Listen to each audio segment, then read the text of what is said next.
It should be short, Mary L., so we can get started. Okay. My name is Mary L. Johnson. I'm the mother of Michael Johnson, who has been in Tamms since April of 1998. I have been down there for going back and forth for 10 years. Sometimes I go in a rented car, sometimes I go in a borrowed car, sometimes I get a friend of mine maybe to take me. I have slept in the rest stop because I can't afford the hotel all the time. I have used my fixed income to visit my son for 10 years. I have suffered the humiliation, the dehumanizing, and all that goes along with him being there. I haven't been able to touch my son in 10 years.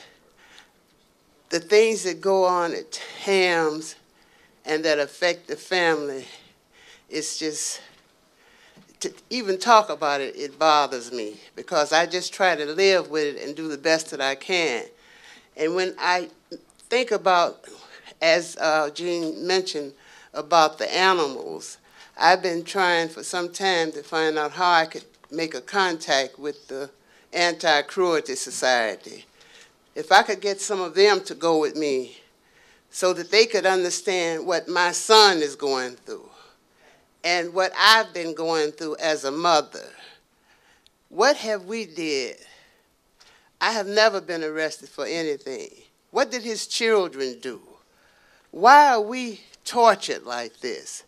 You see us, we're all over. We're in nursing homes. We're servicing people in hospitals, in all workforces. You see people who are suppressing their pain.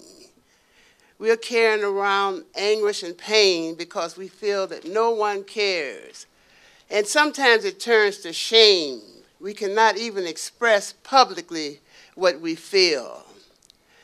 If people would go down with us to see how they're keeping our family members in these cages, they would understand that this is so dehumanizing and cruel that they would join us in this fight for justice. I would like to say one thing about something I carry over from years ago. My grandmother told me, and I want to stand here and admit to you now. My grandmother, according to this system, was a criminal because she worked for wealthy people. She cleaned, took care of their children, and she left her children home alone to take care of themselves.